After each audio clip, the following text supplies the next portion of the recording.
সবুজ ঘাসের বেলাভূমি, সাগরের বিস্তর জলরাশি, অনেক বাতাস এবং ম্যানগ্রোভ পরিবেশ।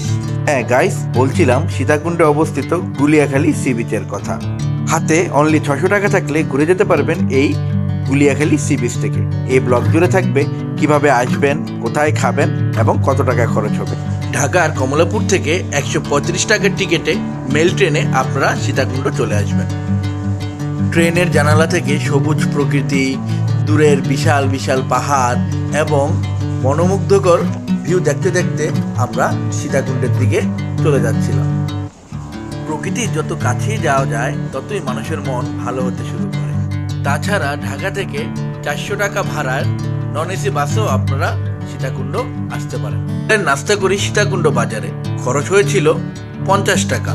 সীতাকুণ্ড বাজারের ওভারব্রিজের নিচ থেকে আমরা 150 টাকা করে অটো রিজার্ভ করে নেই গুলিয়াখালী সি বিচের জন্য। যেহেতু আমরা 5 জন ছিলাম তাই আমাদের পড়েছিল জনপ্রতি 30 টাকা করে। গুলিয়াখালী সি বিচের কার পার্কিং জোন খারাপ না, সামনে বিচ, এখানে গাড়ি রাখার সিকিউর প্লেসই আছে।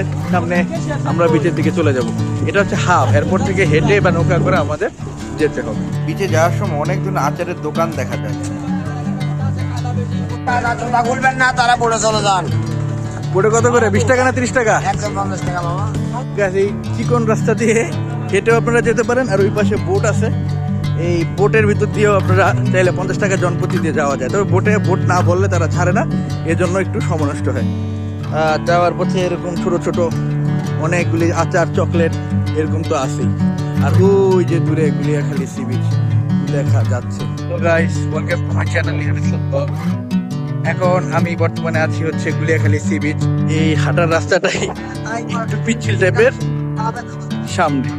যেহেতু বর্ষাকাল তাই এই মাঠটুকু পুরোপুরিভাবে কাদায় আচ্ছন্ন এবং শুনলাম এখানে নাকি জোয়ারের পানিও চলে আসে।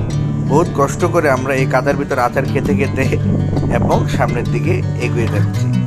ওই যে অনেক মানুষ পায়ে হাঁটার পথেই আসতেছে। চাইলে আমরা নৌকাতেও আসতে পারতাম, তবে এই অ্যাডভেঞ্চারটুকু আমরা মিস করে যেতাম।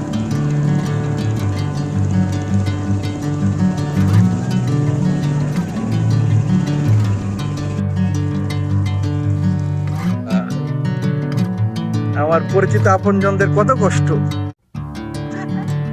কাদা পাড়ায় পাড়ায়। এক সাবধান, ছিঁড়ে গেছে ছিঁড়ে গেছে ছিঁড়ে গেছে ছিঁড়ে গেছে।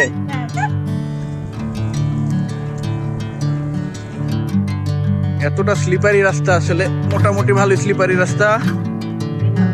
কি ছিঁড়ে গেছে? মোজা খুলে গেছে, হাতে নিয়ে নাও তাহলে।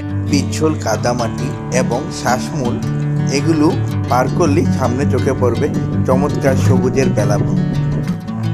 রয়েছে পর্যটকদের জন্য নির্দেশনা। Ladies and gentlemen, welcome to Guliakhali sea beach.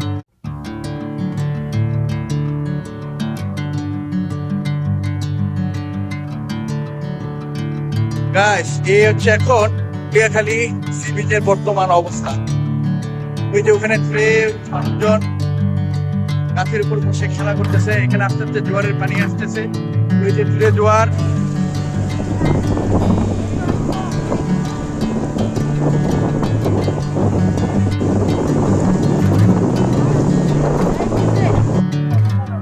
অসম্ভব বাতাস এই গুলিয়াখালী সি বিচে। আর এই যে মাঝখান দিয়ে সবুজ এবং গাছপালা, এটার জন্যই মানুষ আসলে গুলিয়াখালীতে আসে।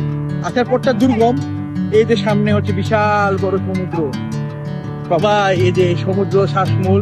কিছু কিছু মানুষ ওই যে দূরে গোসল করতেছে সমুদ্রে। অসম্ভব বাতাস, চমৎকার একটা পরিবেশ। আমাদের কিছু মানুষ আসতে পারে না, তাদেরকে আমরা খুব মিস করতেছি। তারা চাইলে আসতে পারতো এবং ভালো লাগতো।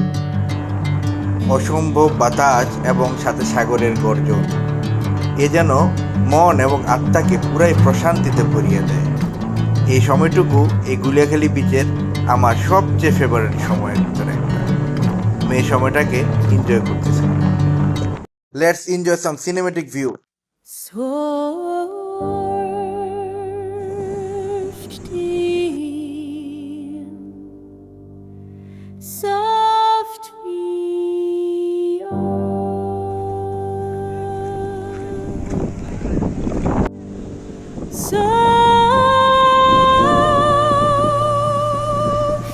এবার ফেরার পালা।